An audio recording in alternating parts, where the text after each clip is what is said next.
दोस्तों नमस्कार। क्या आप दावे के साथ कह सकते हैं कि दिल्ली का चुनाव अरविंद केजरीवाल जीत जाएंगे? क्या वाकई आप ये दावा कर सकते हैं कि बिहार में कुछ भी हो जाए अपने बूते बीजेपी सत्ता में नहीं आ सकती है? बिल्कुल नहीं। महाराष्ट्र के चुनाव के परिणामों ने इस देश को चौंका दिया। महाराष्ट्र की राजनीति के भीतर तमाम छत्रपों का बोरिया बिस्तर एक झटके में बंद हो गया। और उसके बाद यह सवाल लगातार बड़ा होता चला गया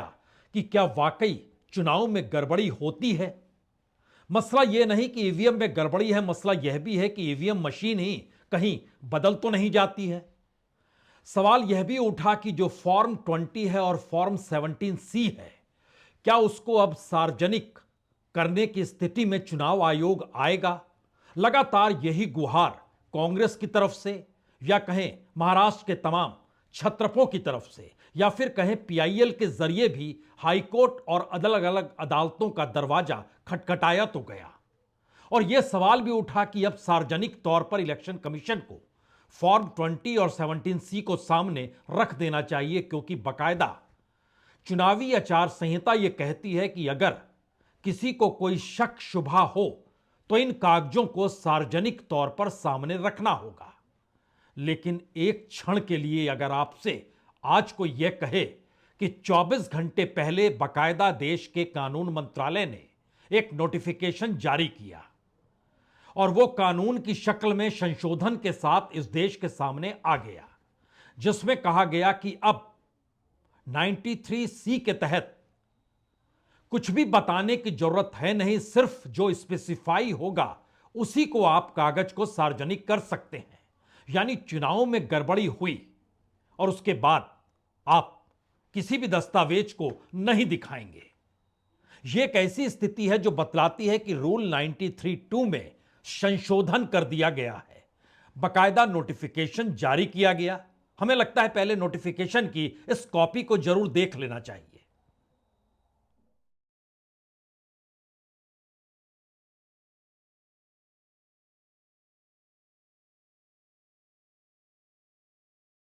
भारत सरकार के गैजेट में परिवर्तन किया जा चुका है और अब चुनाव आयोग को ऐसी कोई परिस्थिति का सामना करना ही नहीं पड़ेगा जहां पर उस पर यह आरोप लग जाए कि आपने चुनाव में गड़बड़ी की और आप हमें दस्तावेज दिखाइए। अभी तक तो बात सिर्फ वीवीपैट की हुआ करती थी, लेकिन अब परिस्थितियां दूसरी हैं, क्योंकि इस नोटिफिकेशन या गैजेट में जो सामने चीजें आई हैं उसमें फॉर्म 20 और 17C को सार्वजनिक करने का निर्देश हाईकोर्ट ने जो इससे पहले दिया था और दूसरी अदालतों में जो पीआईएल हुआ था उसके जरिए जब इसे कहा गया कि आप इसे सार्वजनिक करें, तो अब इलेक्शन कमीशन ने संशोधन कर दिया और लॉ मिनिस्ट्री के नोटिफिकेशन में एक साफ तौर पर कहा गया, पहले रूल 93/2 में चुनाव से जुड़े सारे कागज दस्तावेज पब्लिक इंस्पेक्शन के लिए ओपन करने चाहिए, लेकिन अब उसमें स्पेसिफाइड शब्द जोड़ दिया गया। जो स्पेसिफाइड नहीं है उसको सामने लाने की कोई जरूरत नहीं है। यानी इस दौर में आपके जहन में जो भी मुद्दे आ रहे होंगे और यह सवाल आपके भीतर लगातार समा रहा होगा, इस देश में वाकई संविधान एक मुद्दा है, जाति जनगणना एक मुद्दा है, इस देश में कॉरपोरेट की लूट एक मुद्दा है, इस देश का नेक्सस जो करप्शन को सिस्टम का हिस्सा बना चुका है, क्या वो पॉलिटिकल मुद्दा हो सकता है? जिस पिछड़े तबके को मुख्यधारा में लाने का सवाल विपक्ष या राहुल गांधी उठाते हैं, वो क्या मायने रखता है जब यह बात धीरे धीरे सामने आती चली जा रही है कि चुनाव आयोग को इतनी ताकत दे दी जाए कि उस पर कोई उंगली उठा ही नहीं सके। यानी इस देश में लोकतंत्र का मतलब अगर चुनाव है और चुनाव में चुनाव आयोग के जरिए सत्ता पक्ष के अनुकूल परिस्थिति बनाई जाती है और इस पर कोई आपत्ति करे, तो कौन सा सबूत सामने आएगा जब 1961 के रिप्रेजेंटेटिव एक्ट के तहत उसमें संशोधन अब कर दिया गया है? तो ऐसे में हो सकता है अब आपके जहन में यह सवाल हो कि नया बरस आ रहा है 2025 और इस बरस दो बड़े राज्यों में चुनाव होने हैं। एक केंद्र शासित राज्य है दिल्ली, लेकिन दिल्ली की राजनीति में अरविंद केजरीवाल की मौजूदगी बीजेपी के लिए एक मुश्किल सबब लगातार बनी हुई है। तो क्या वाकई दिल्ली के चुनाव में को लेकर भी कोई आपत्ति अगर किसी भी तर्ज पर होती है और चुनाव परिणाम अगर बीजेपी के हक में जाते हैं तो आम आदमी पार्टी क्या करेगी? और इससे हटकर एक दूसरी परिस्थिति देखिए, महाराष्ट्र चुनाव के चुनाव परिणामों के अक्स तले। महाराष्ट्र में इससे पहले बीजेपी कभी भी अपने बूते सत्ता बनाने की स्थिति में नहीं आ पाई। इस बार भी नहीं आई है, लेकिन इस बार उसकी ताकत इतनी ज्यादा बढ़ गई कि दूसरी तमाम पॉलिटिकल पार्टीज का सुपड़ा साफ एक झटके में हो गया। यानी जो बीजेपी बिना शिवसेना के आगे बढ़ नहीं पाती थी और उसकी अपने एमएलएस की तादाद 105 जो पिछली बार जीत के आए थे उसे बड़ी ताकत के तौर पर देखा जा रहा था, इस बार वो आंकड़ा 137 तक पहुंच गया। यानी 144 में बहुमत चाहिए और उसके बाद उसे किसी पॉलिटिकल पार्टी की जरूरत होती नहीं है, क्योंकि निर्दलीय एमएलए हो या दूसरी पॉलिटिकल पार्टी जो उसके अपने सहयोगी हैं, उनके टिकट पर लड़ने वाले बीजेपी के कार्यकर्ता ही क्यों ना हो, उसी से सरकार बन सकती है। यानी बार्गेनिंग पोजीशन जिस भी सहयोगी की होगी वह कोई मायने रखेगी नहीं। क्या यही स्थिति बिहार में नीतीश कुमार के साथ 2015 के चुनाव में आने वाली है? क्योंकि बिहार की राजनीति में अभी तक यही माना जाता रहा है कि वहां के सामाजिक समीकरण छत्रपों के आश्रय ही चल सकते हैं और इसीलिए एक वक्त कांग्रेस राजनीतिक तौर पर जब हारी तो उसके बाद दोबारा वो सत्ता में लौट नहीं पाई। और वो दौर 80 का दशक था। उसके बाद लालू यादव की एंट्री और उसके बाद नीतीश कुमार की अलग पार्टी का बनना। बीजेपी अपने बूते बिहार में चुनाव जीत नहीं सकती है, लेकिन अगर महाराष्ट्र की तर्ज पर चुनाव परिणाम बिहार में आते हैं तो क्या करेंगे नीतीश कुमार और क्या करेंगे तेजस्वी यादव? कहां दरवाजा खटखटाएंगे, किसका दरवाजा खटखटाएंगे, किन दस्तावेजों को सामने रखने का प्रयास करेंगे? ईवीएम को लेकर चुनाव आयोग का रवैया क्या है, यह कोई छुपा हुआ नहीं है। अब सवाल यह था कि जब पोलिंग बूथ पर अलग अलग पॉलिटिकल पार्टी के रिप्रेजेंटेटिव्स की मौजूदगी होती है और वो जिन कागजों पर दस्तखत करते हैं और उसके बाद जो ईवीएम सील की जाती है या फिर पूरा गिन के जो फॉर्म 20 और 17C दिया जाता है उसको तो सामने लाया जा सकता था, लेकिन अब वह भी सामने नहीं लाया जा सकता है। मसला सिर्फ बिहार का नहीं है, मसला इसके साथ दिल्ली का भी है और हर उस राज्य का है जहां पर बीजेपी अपने बूते चुनाव जीत नहीं पाती है और वहां पर छत्रपों की मौजूदगी राजनीतिक तौर पर एक ताकतवर पॉलिटिकल पार्टी की स्थिति में हमेशा रहती है। लेकिन तमाम मुद्दे क्या मायने रखते हैं इस देश के भीतर, और मुद्दों की फेहरिस्त अगर आप देखना शुरू कीजिएगा तो हो सकता है आपके जहन में यह भी सवाल आ जाए, इस देश में अलग अलग मुद्दों को अपने अनुकूल करने या मुद्दों के जरिए राजनीतिक लाभ की स्थिति जिस तरीके से बीजेपी और मोदी सत्ता बनाती चली आई, उसमें कोई भी विपक्षी पार्टी कहां टिक पाएगी अगर बीजेपी के सामने बहुत साफ तौर पर एक इबारत लिखी जा चुकी हो कि आपको चुनावी जीत तो मिलेगी, उसके बाद आपको जो करना है कर लीजिए। हमें लगता है कि 48 घंटे पहले संसद के भीतर एक सवाल पूछा गया था सरकार से, जो लोग देश छोड़कर भाग गए और उसमें खास तौर से जो टॉप 10 के लोगों का नाम आता है, उनसे आपने कितने पैसे की उगाही की है या पैसे की रिकवरी कितनी हुई है। यह बड़ा महत्वपूर्ण इसलिए है क्योंकि इस दायरे के भीतर में मेहुल चौकसी भी आते हैं, इस दायरे में नीरव मोदी भी आते हैं, विजय माल्या भी आते हैं, भूषण पावर भी आता है कंपनी, और अलग अलग कंपनियां भी आती हैं। जो जवाब फाइनेंस मिनिस्टर निर्मला सीतारमण के जरिए दिया गया वो चौंकाने वाला है। चौंकाने वाला इसलिए है क्योंकि उन्होंने पार्लियामेंट में कहा कि दरअसल बैंकों ने जो वसूली की है वो विजय माल्या से 14,130 करोड़ रुपए रिकवर कर लिए हैं। इसको सुनते ही तुरंत विजय माल्या ने एक सवाल किया कि दरअसल मेरे ऊपर जो कर्ज बताया गया था, हालांकि मैं उसे चुका चुका हूं, लेकिन जो भी कर्ज आपने बताया था वह 6,203 करोड़ का था और उस पर अगर आप इंटरेस्ट भी लगा लेंगे तो 1,200 करोड़ और आप जोड़ दीजिए और सब मिला के 7,803 करोड़ होते हैं। और आप खुद जब पार्लियामेंट में कह रहे हैं कि 14,130 करोड़ की रिकवरी की जा चुकी है, तो अब तो मेरे ऊपर जो मनी लॉन्ड्रिंग का केस है या जो भी करप्शन का केस है उसको आप हटा लीजिए।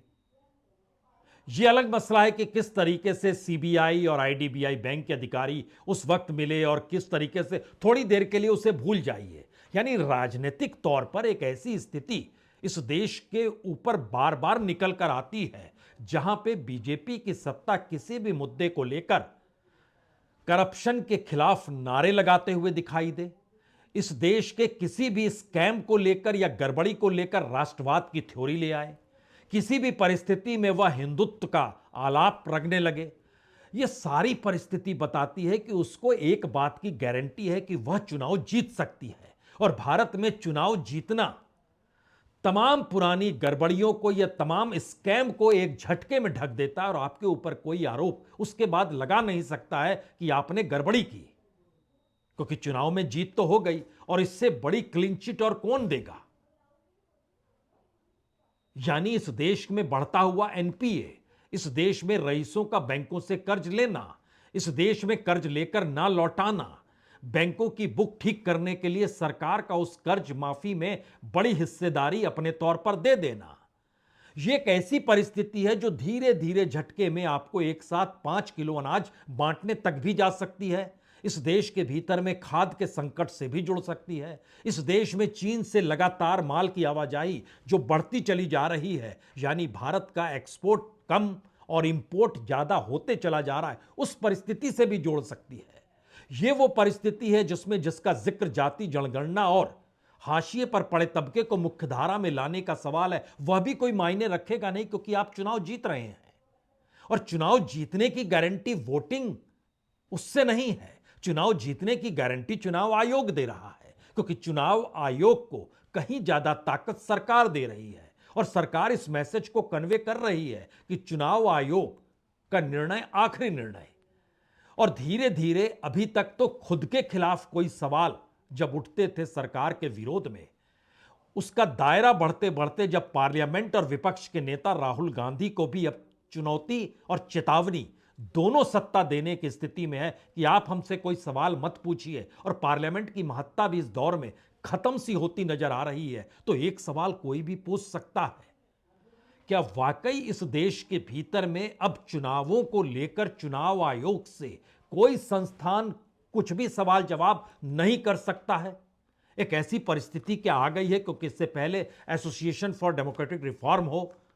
या दूसरी कोई भी संस्था हो या दूसरी किसी भी पॉलिटिकल पार्टी का नेता हो जो कि चुनाव को लेकर जब अदालतों का दरवाजा खटखटाता है और वहां से यह बात होती है कि चुनाव आयोग इन दस्तावेजों को सामने लेकर आए, लेकिन एक झटके में, और वह भी ऐसे वक्त में जब पार्लियामेंट जिस दिन खत्म होती है उस दिन इंडियन गैजेट में यह दर्ज कर दिया जाता है कि हम यह संशोधन कर रहे हैं, और उसको जारी एक झटके में कर दिया जाता है। एक क्षण के लिए उससे जुड़े इस डॉक्यूमेंट्स को फिर जरा देखिए।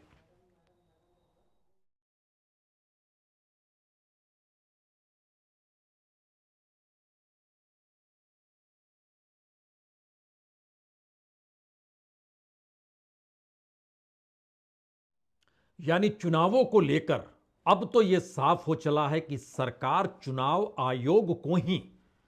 सबसे ज्यादा अधिकार भी देती है, और चुनाव आयोग में किसकी नियुक्ति हो, कौन शख्स रहे, वो सरकार ही तय करेगी। क्योंकि अब मुख्य चुनाव आयुक्त फरवरी में रिटायर होंगे, उसके बाद जिन 2 लोगों की नियुक्ति हुई बतौर चुनाव आयुक्त, उनमें से एक नया मुख्य चुनाव आयुक्त बन जाएगा और फिर एक नए चुनाव आयुक्त की नियुक्ति होगी। उसकी नियुक्ति में सरकार होगी, यानी प्रधानमंत्री मोदी होंगे, गृह मंत्री अमित शाह होंगे और विपक्ष के नेता के तौर पर राहुल गांधी होंगे। लेकिन राहुल गांधी विरोध भी करें, अगर 3 लोगों को वोट डालने हैं तो जो 2 के हिस्से में वोट आएगा वही व्यक्ति चुनाव आयुक्त होगा। तो ऐसे में विपक्ष की मौजूदगी भी है और उसकी कुछ चलेगी भी नहीं। क्या यही स्थिति चुनावी प्रक्रिया के दौर में बीते 10 बरस में आपको अलग अलग खाकों में नजर आती है क्या? क्योंकि एक सवाल तो इलेक्ट्रल बॉन्ड को ले भी इस तर्ज पर उठा था, और उस समय प्रधानमंत्री यह कहने से चूके नहीं थे कि देखिए इलेक्ट्रल बॉन्ड दरअसल ब्लैक मनी को रोकता है। लेकिन जब यह बात सामने आई कि दरअसल जो इलेक्ट्रल बॉन्ड के जरिए पैसा आ रहा है उसमें आप कम से कम बता तो दीजिए किनका पैसा आ रहा है, और फिर हम तय करेंगे कि उस पैसे के एवज में उन्हें क्या क्या सुविधाएं और लाभ मिली है, किस कंपनी को, किस कॉरपोरेट को, किस क्षेत्र में कौन सा एनओसी मिल गया, और उसके बाद वो किस प्रोडक्ट को या किस क्षेत्र में अपने नेटवर्थ को बढ़ा रहा है, ये बात सामने आएगी। और ये बात सामने जब आई तो खुले तौर पर तीन बातें और निकल कर आ गई कि सरकार दरअसल इलेक्ट्रल बॉन्ड के जरिए एक बड़ा खेल इस देश में कर रही थी।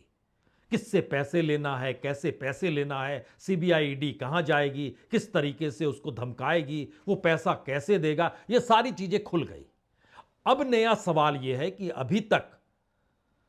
संस्थानों को दायरे में नहीं लाया गया था कि ऐसा लगने लगे कि संस्थान जो कि कॉन्स्टिट्यूशनल बॉडी के तौर पर इस देश में मौजूद हैं, और उसमें अव्वल नंबर पर या पहले नंबर पर जिक्र अगर सुप्रीम कोर्ट का होता है, तो दूसरे नंबर पर इस देश में लोकतंत्र के तौर पर उसकी रक्षा करने के लिए चुनावों के जरिए चुनाव आयोग का होता है। और चुनाव आयोग में ही अगर उसके अधिकारों को बढ़ाते बढ़ाते और जनता के अधिकारों को कम करते करते या विरोध करने वालों के सामने एक बड़ी दीवार इस दौर में खड़ी कर दी गई कि अब आप कोई सवाल नहीं कर सकते हैं, सवाल करेंगे या विरोध करेंगे तो फिर जिन सबूत आप चाहते हैं वो सबूत आपको नहीं मिलेगा। कमाल की स्थिति हो सकती है। ये ठीक वैसे ही है कि पार्लियामेंट के दरवाजे पर जो हुआ वो हम कह रहे हैं, मान लीजिए सीसीटीवी का फुटेज हम आपको नहीं दिखाएंगे, ठीक वैसे ही इलेक्शन कमीशन जो भी चुनाव करा रहा है वो फ्री एंड फेयर इलेक्शन है, उसके दायरे में मत जाइए और हमसे दस्तावेज मत पूछिए कि वहां पर जो आपकी पॉलिटिकल पार्टी का जो बूथ मैनेजमेंट संभाल रहा था उसके हस्ताक्षर कहां पर थे, किस मशीन में थे, क्या वो डिजिटली हस्ताक्षर शिफ्ट तो नहीं होते हैं, क्या वाकई ईवीएम हैक नहीं हो सकता है, लेकिन ईवीएम मशीन तो बदली जा सकती है। कुछ ना पूछिए इस बारे में, क्योंकि कुछ भी पूछिएगा तो हम आपको नहीं दिखाएंगे, क्योंकि कानून मौजूद है। यह वैसा ही कानून मौजूद है जैसे सुप्रीम कोर्ट ने बहुत साफ तौर पर कहा कि वीवीपैट 100% क्यों होना चाहिए। एक औपचारिकता निभाइए, सिंबॉलिक के तौर पर चलिए और उसमें सिर्फ 5% रखिए, उसके जरिए आप मेल मिलाप कर लीजिए वीवीपैट के जरिए। फिर बाद में पता चला कि वो 5% वीवीपैट के भीतर भी वो कागज इलेक्शन कमीशन के पास नहीं है। यानी राजनीतिक तौर पर चुनावी जीत सत्ताधारी पार्टी की होगी, इसकी गारंटी लेकर वो इस देश में उन तमाम मुद्दों का सामना करने उतरती है, चाहे वो पार्लियामेंट हो या पार्लियामेंट के बाहर की स्थिति हो। तो इस देश में कौन सा वो मुद्दा है जिसके आश्रय कांग्रेस हो या राहुल गांधी हो, छत्रपों की पूरी कतार हो या इंडिया गठबंधन हो, वो कौन सा मुद्दा है जिस मुद्दे के आश्रय वह बीजेपी को सार्वजनिक तौर पर हरा सकती हो? बड़ा मुश्किल सवाल है ये। अब अपने लिए पीडीए बना लिया अखिलेश यादव ने, समीकरण साधने निकले, लेकिन उनके अनुकूल कुछ भी नहीं है। हो सकता है अगले बिहार के चुनाव में दलितों की तादाद ही बीजेपी को ज्यादा बड़े हिस्से में वोट डालने की स्थिति में आ जाए, तब आप कहेंगे नहीं ये गड़बड़ी हुई है, क्योंकि दलितों के भीतर तो गुस्सा था बाबा साहब अंबेडकर को लेकर, जिस तरीके से देश के गृहमंत्री ने राज्यसभा में कहा और एक फैशन के रूप में बाबा साहब अंबेडकर की व्याख्या कर डाली। लेकिन चुनाव के परिणाम आ गए तो उसके बाद कुछ बचा नहीं। दो बड़े सवाल भारत की राजनीति में, जिस चुनाव के आश्रय इस देश के लोकतंत्र को देखा जा रहा था,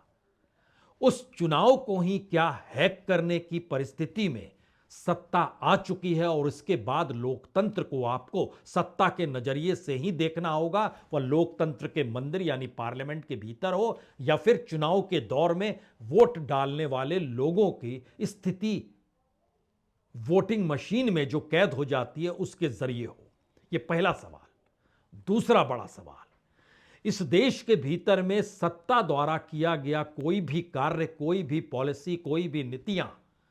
और उन नीतियों को लेकर विपक्ष राजनीतिक तौर पर पार्लियामेंट के भीतर और बाहर जिस भी आंदोलन को कर ले और जिस भी तर्ज पर मुद्दों को उठा ले, जनता किसी भी रूप में उसके साथ जुड़ जाए, लेकिन आखिरी परीक्षण अगर चुनाव में होता और इस देश के कॉन्स्टिट्यूशनल बॉडीज ही